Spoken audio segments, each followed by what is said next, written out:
Class 9। आज हम class 9 exercise 3.1 question number 5 6 discuss करेंगे। तो क्वेश्चन नंबर 6 कौन सा है? 5 तक हमने डिस्कस कर लिया था।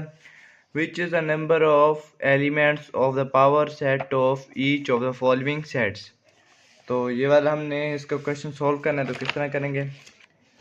सबसे पहले इसके लिए एक फार्मूला होता है, और फार्मूला वो कौन सा है? 2 की पावर n। जो 2 होता है वो उसी तरह आता है, n होता है जो एलिमेंट्स इसके अंदर होते हैं। तो इसमें कोई नहीं है तो उसका होता है 0। तो 0 से मल्टीप्लाई करें तो 1 आ जाता है, 1 लिखते हैं। 0 आता है तो 1 लिखते हैं। 2 को 0 से मल्टीप्लाई करें 0, तो 0 नहीं लिखते, 1 लिखते हैं, तो इसलिए हमने 1 लिखा। तो सेकंड पार्ट की तरफ चलते हैं हम। सेकंड पार्ट में भी 2 की पावर n फार्मूला लिखा। फिर इसमें यहाँ पर देखें 1 2 3 4 5 6 7 डिजिट हैं, और 2 की पावर 7 लिखा। 2 की पावर 7 को मल्टीप्लाई किया, 7 टाइम 2 को मल्टीप्लाई किया, तो हमारे पास आप कैलकुलेटर के ज़रिए मल्टीप्लाई करके देख सकते हैं। तो हमारे पास आ गया 128। तो 128 लिख लेंगे। फिर अब जो थर्ड पार्ट है इसमें भी वही 2 की पावर n आएगा, और फिर 0 1 ये 2 एलिमेंट्स हैं। 0 और 1 ये 2 एलिमेंट्स हैं इसमें, तो ये 2 आ गया। n पावर जो इसमें है 2 एलिमेंट है, 0 और 1, और n की जगह 2 आ गया। तो और ये आ गया 4। n की जगह ना ये जो एलिमेंट्स होते हैं इनके कितने एलिमेंट्स हैं वो लिखने होते हैं। 2 हैं, 3 हैं, 4 हैं, कितने।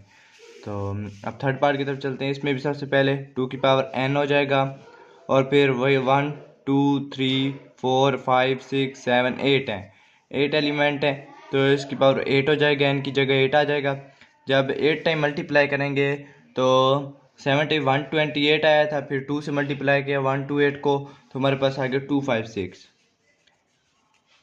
2 को 8 टाइम मल्टीप्लाई किया तो 256 आ गया। अब फिफ्थ पार्ट की तरफ चलते हैं। तो फिफ्थ पार्ट में भी इसी तरह अगर 2 की पावर n, और अब इसमें डिफरेंस क्या है? तो ये देखें b और c, अगर ब्रैकेट के, अब ये ब्रैकेट में सिर्फ एक ही नंबर लिखा हुआ है तो ये एक एलिमेंट कंसीडर होगा, और ये जो ब्रैकेट के अंदर ब्रैकेट में लिखे होंगे वो सिर्फ अगर 3 लिखे हों 4 लिखे हों ब्रैकेट के अंदर ब्रैकेट में, तो वो सिर्फ एक ही कंसीडर होगा, बेशक जितने भी हों।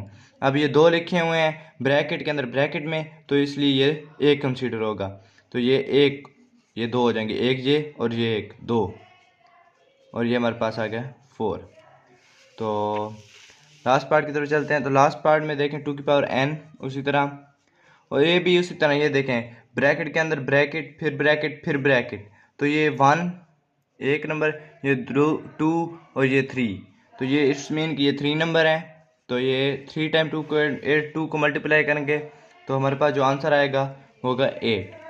तो ये हमारा आज हमने क्वेश्चन नंबर 6 सॉल्व कर लिया। तो इंशाल्लाह नेक्स्ट वीडियो में हम क्वेश्चन नंबर 7 सॉल्व करेंगे। तब तक के लिए अल्लाह हाफिज़।